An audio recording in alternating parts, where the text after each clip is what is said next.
दुनिया भर में शांति और लोकतंत्र का ठेकेदार बनकर घूमने वाला अमेरिका असल में एक शिकारी है, जिसकी भूख है तेल के लिए, जिसकी हवस है ताकत के लिए और जिसकी आदत है खून बहाने की। ये जंग सिर्फ जमीन की नहीं, ये इंसानियत के खिलाफ। इजराइल की सेना जब गाजा पर बम बरसाती है तो अमेरिका वीटो करता है ताकि इजराइल दुनिया के सामने जालिम ना कहलाए। पर क्या मलबे के नीचे दबा 5 साल का बच्चा झूठ बोल रहा है? क्या मरे हुए बच्चे के खिलौने इमारत गिराते हैं? हर बार अमेरिका ने जंग नहीं लड़ी, उसने इंसानियत को कुचला और हर जगह डेमोक्रेसी और ह्यूमन राइट्स के नाम पर अमेरिका ने उन सरकारों को गिराया जो उसके लिए असुविधाजनक। 10 लाख लोग मारे गए, लाखों लोग बेघर हो गए और इराक को खंडर में तब्दील कर दिया गया। अमेरिकी मीडिया मुस्कुराती थी, कहती थी कि हम लोकतंत्र ला रहे हैं। नमस्कार दोस्तों, अमेरिका का टैक्स यानी टैरिफ इस वक्त पूरी दुनिया में चर्चा का विषय बना हुआ है। अमेरिका सिर्फ बम और फौज से नहीं बल्कि पैसे और टैक्स के जरिए भी देशों को दबाने की कोशिश करता रहा है। हाल ही में अमेरिका ने कई देशों पर भारी टैक्स यानी टैरिफ लगा दिया। If you look at that, China, first row, China. Steel और एल्युमिनियम जैसी चीज़ों पर 25% टैक्स लगाया। अमेरिका की सरकार कुछ नीतियां बनाती है ताकि देश की अर्थव्यवस्था और मजबूत हो सके।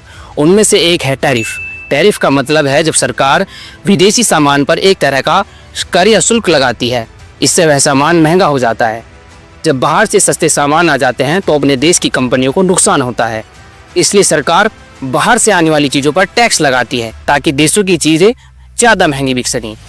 टैरिफ से सरकार को भी अच्छी कमाई होती है। ये सीधे टैक्स सरकारी खजाने में जाता है। एक आसान उदाहरण से आप समझ सकते हैं। मान लो भारत में मोबाइल फ़ोन बनता है जिसकी कीमत 12,000 रुपये में है, लेकिन चीन से वही फ़ोन सिर्फ 10,000 में आ जाता है। अब हर कोई चीनी फ़ोन ही खरीदेगा। भारत सरकार क्या करेगी? वो चीनी फ़ोन पर 30% का टैरिफ लगा देगी। अब वो फ़ोन भारत में 13,000 रुपये का हो जाएगा।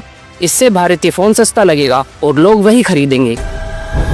जब एक देश टैरिफ बढ़ाता है तो अन्य देश भी जवाब में टैरिफ बढ़ा सकते हैं। इससे व्यापार युद्ध शुरू हो जाता है जो सभी पक्षों के लिए हानिकारक होता है। कभी कभी टैरिफ एक हथियार का भी इस्तेमाल होता है। अगर तुम हमें नुकसान दोगे तो हम तुम्हारा सामान पर टैक्स लगा देंगे। ये देश नीति बनाने लगते हैं। अमेरिका के राष्ट्रपति ने दुनिया के 90 देशों पर टैरिफ लगाकर दूसरे देशों पर यह इल्ज़ाम भी लगाया कि बहुत से देश अमेरिका को बहुत समय से लूट रहे थे। अमेरिका ने बाकी 90 देशों की तरह चाइना पर भी शुरू में 34% का टैरिफ लगा, तो जवाब में चीन ने 34% का टैरिफ अमेरिका पर लगा दिया। तो अमेरिका चीन को डराने धमकाने लगा। With China, as you know, against my statement, they put a 34% tariff on above what their ridiculous tariffs were already. And I said if that tariff isn't removed by tomorrow at 12 o'clock, we're putting a 50% tariff on above the tariffs that we put on. डराने और धमकाने की बात America के लिए कोई नहीं थी। अमेरिका ने अपनी ताकत का इस्तेमाल कई बार दूसरे देशों के मामले में घुसपैठ करने के लिए भी किया है। इसका मतलब है कि अमेरिका कई बार बिना किसी कहे दूसरे देशों में हस्तक्षेप करता है। इससे उन देशों की आज़ादी पर असर पड़ता है क्योंकि यह उनके अंदरूनी मामलों में दखल देने जैसा होता है, जिसका कारण वहाँ तनाव और लड़ाई झगड़ा भी हो जाता है क्योंकि लोग या तो इसका विरोध करते हैं या लड़ाई में शामिल हो जाते हैं। अमेरिका के स्टैक्स की यानी टैरिफ की तो दुनिया बात कर रही है, लेकिन आज हम अमेरिका के युद्ध अपराध की बात करेंगे। कैसे अमेरिका ने शांति के नाम पर दूसरे देशों को तबाह किया और इसमें खास तौर से मुस्लिम देशों के साथ अमेरिका ने क्या किया। दुनिया में अमन की बातें करने वाला देश क्या वाकई अमन चाहता है? जब हम मुस्लिम दुनिया की ओर देखते हैं, इराक, अफगानिस्तान, फिलिस्तीन, सीरिया, यमन, हर एक जगह एक कहानी है तबाही की, दर्द की और दखल की। और उस कहानी के पीछे एक नाम बार बार आता है, अमेरिका। कभी आतंक के नाम पर, कभी लोकतंत्र के बहाने, कभी समर्थन की आड़ में। अमेरिका ने जंग नहीं लड़ी, उसने इंसानियत को कुचला और हर जगह डेमोक्रेसी और ह्यूमन राइट्स के नाम पर अमेरिका ने उन सरकारों को गिराया जो उसके लिए असुविधाजनक थी। अमेरिका ने डॉलर कमाया, हथियार बेचे, अपना वर्चस्व फैलाया, लेकिन इन देशों ने अपने बच्चे, संस्कृति और इंसानियत खो दी। क्या आपने कभी सोचा है कि जब दुनिया में जंग होती है तो असल में उस जंग के पीछे कौन सा मकसद होता है? क्या सच में ये देश आतंकवाद से लड़ने के लिए लड़ते हैं या फिर सिर्फ एक खेल है ताकत का, संसाधनों का और वर्चस्व की जंग का? मुस्लिम देशों में होने वाली इन संघर्षों की असली कहानी वजह क्या है, आज हम आपको बताएंगे। कैसे अमेरिका ने अपने फ़ायदे के लिए इन देशों से जंग की और इन देशों की जड़ों को उखाड़ दिया और कितने बेगुनाह लोगों की जानें गई। 2001 में अमेरिका ने आतंकवाद के खिलाफ जंग के नाम पर अफगानिस्तान पर हमला किया।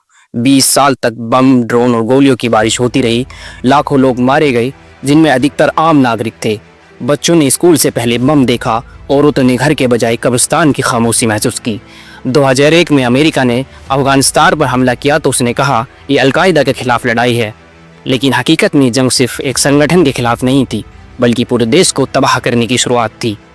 20 साल के लंबे कब्जे के बाद लाखों लोग मारे गए और 2001 से 2021 तक चली अमेरिका की जंग में लगभग 2.5 लाख लोग मारे गए। इनमें से करीब 71,000 से अधिक आम नागरिक थे। ब्राउन यूनिवर्सिटी के कॉस्ट ऑफ वार प्रोजेक्ट के अनुसार अमेरिका ने अफगानिस्तान पर जो खर्च किया वो था $2 ट्रिलियन से ज़्यादा, लेकिन उन पैसों से ना तो वहाँ स्कूल बने, न अस्पताल, वहाँ बनी तो सिर्फ कब्रें बनी। अमेरिका के जाने के बाद भी वहाँ शांति नहीं है, सिर्फ सन्नाटा था। और सवाल ये है, क्या ये सब सिर्फ आतंकवाद के खिलाफ युद्ध था या फिर तेल और रणनीति की लड़ाई थी? अफगानिस्तान वह देश जिसे कभी दुनिया की अच्छी रणनीतिक स्थिति कहा जाता है, लेकिन उसके असली खजाने से कोई परिचित नहीं था। अफगानिस्तान में लिथियम, तांबा और कच्चे तेल जैसे खनिज संसाधन हैं जिनकी कीमत अरबों डॉलर में थी। अमेरिका ने आतंकवाद से लड़ने के बहाने यहाँ अपनी सेना भेजी, लेकिन असल मकसद था इन खनिज संसाधनों पर नियंत्रण। अफगानिस्तान को तबाह कर दिया गया, जबकि अमेरिका के निवेशकों ने खनिज खनन और तेल उद्योगों में अरबों की कमाई की। परिणाम क्या हुआ? 2.5 लाख अफगान नागरिक मारे गए और इस देश को सदी भर का नुकसान हुआ। इराक के पास विनाश के हथियार हैं, ये एक झूठ था, एक ऐसा झूठ जिसने पूरे देश को जलाया। बगदाद जो कभी अरब की रोशनी था, किताबों का शहर, विद्या का केंद्र था, उसे टैंकों के नीचे कुचला गया। अमेरिका के बम गिरते थे और इराकी बच्चे गिनती सीखते थे। 1 धमाका, 2 धमाके, 3 मरे, 10 मरे। इराक एक ऐसा देश जहां युद्ध का कारण कुछ और नहीं बल्कि तेल था। 2003 में अमेरिका राष्ट्रपति जॉर्ज बुश ने दावा किया कि इराक के पास परमाणु और रासायनिक हथियार हैं, लेकिन ना तो कभी उन्हें वहां पाया गया और ना ही आज तक ये साबित हो सका कि इराक के पास कोई विनाशकारी हथियार थे। अमेरिका ने इराक पर हमले के लिए बहाना दिया था कि वहां विनाशकारी हथियार हैं, लेकिन यह सिर्फ एक झूठ था। असल में इराक की तेल संपत्ति और भू राजनीतिक की स्थिति ने अमेरिका को वहां हस्तक्षेप करने के लिए प्रेरित किया। 10 लाख लोग मारे गए, लाखों लोग बेघर हो गए और इराक को खंडर में तब्दील कर दिया गया।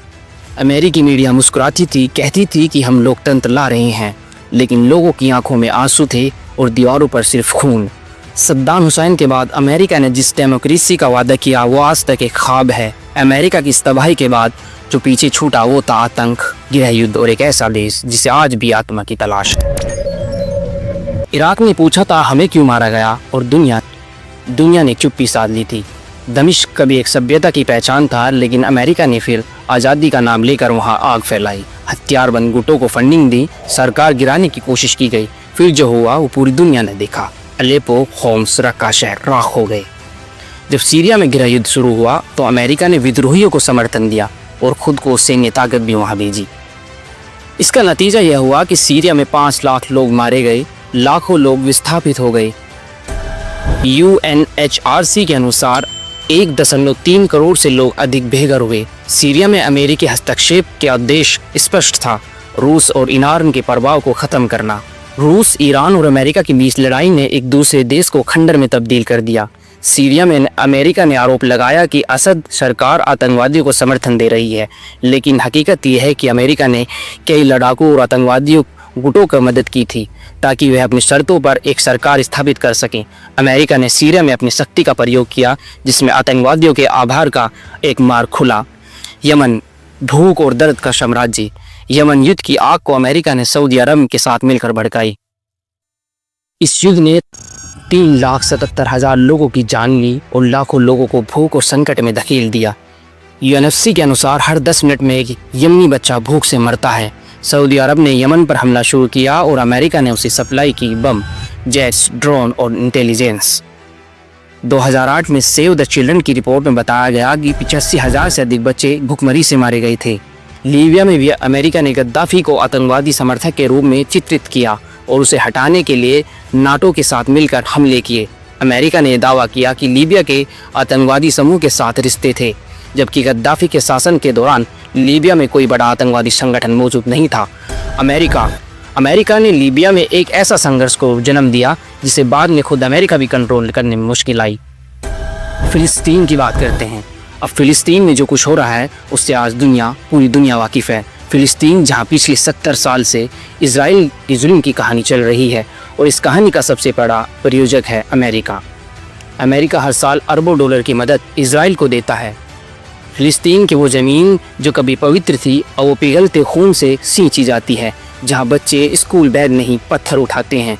हर पत्थर के पीछे होती है एक टूटी हुई दीवार, एक गिरा हुआ मकान, एक मरी हुई माँ, एक रोता हुआ बच्चा।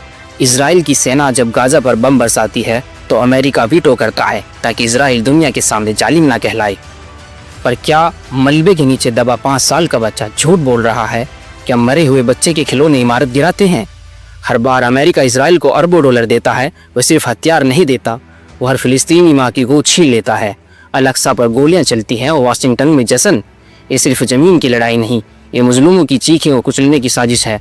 वो हथियार जिनसे घर टूटते हैं, मस्जिदें जलती हैं और बच्चों की चीखें गूंजती हैं।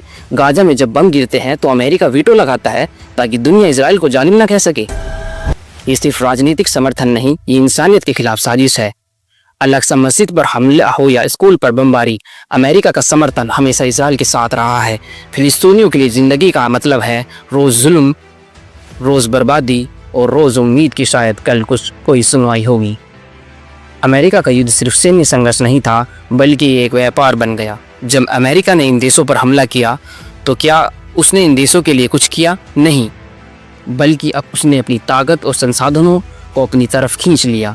अमेरिकी रक्षा कंपनियां जैसे लॉकहीड मार्टिन, रायथ्यून और बोइंग ने अरबों डॉलर की कमाई की, जबकि लाखों लोगों की जान चली गई। सऊदी अरब, इजराइल और बाकी सहयोगी देशों से हथियारों की खरीद बिक्री को बढ़ावा मिला। ये सिर्फ आतंकवाद से लड़ने का बहाना था। असल में ये युद्ध पैसा बनाने और रणनीतिक फ़ायदे के लिए था। अमेरिका का असली मकसद था सत्ता और संसाधनों पर कब्जा करना। तो इन युद्धों का असल उद्देश्य क्या था, आज जानने की कोशिश करते हैं। आतंकवाद से लड़ना नहीं, बल्कि आज़ाद देशों के संसाधनों पर कब्जा करने की योजना अमेरिका ने बनाई थी। इन युद्धों ने दुनिया में 2 बातें स्पष्ट कर दी: तेल, गैस, खनिज और अन्य संसाधनों पर कब्जा, भू राजनीतिक ताकत और वर्चस्व को बनाए रखना। चाहे वह अफगानिस्तान हो, इराक हो, फिलिस्तीन हो या सीरिया, हर जगह अमेरिका ने अपने हितों के लिए पहल रखी। इन देशों की बहुमूल्य संपत्तियों और राजनीतिक स्थिति पर कब्जा किया, जबकि लाखों निर्दोषों की जान चली गई। ब्राउन यूनिवर्सिटी की रिपोर्ट 2001 से अब तक अमेरिकी वार ऑन टेरर में 40 लाख से ज़्यादा लोग मारे जा चुके हैं। 120 देश में अमेरिकी मिलिट्री मौजूद है। हर साल अमेरिका 800 अरब डॉलर रक्षा पर खर्च करता है ताकि शांति फैलाई जा सके। अमेरिका की शांति की परिभाषा क्या है? अमेरिका ने अफगानिस्तान में हमला किया और 20 साल बाद पीछे सिर्फ मलबा, कब्रें और भूख छोड़ दी। इराक में वो वेपन्स ऑफ मास डिस्ट्रक्शन का झूठ फैलाया और तेल के कुएं हथिया लिए। सीरिया में लोकतंत्र के नाम पर विद्रोह को हथियार दिया और देश को गृहयुद्ध में झोंक दिया।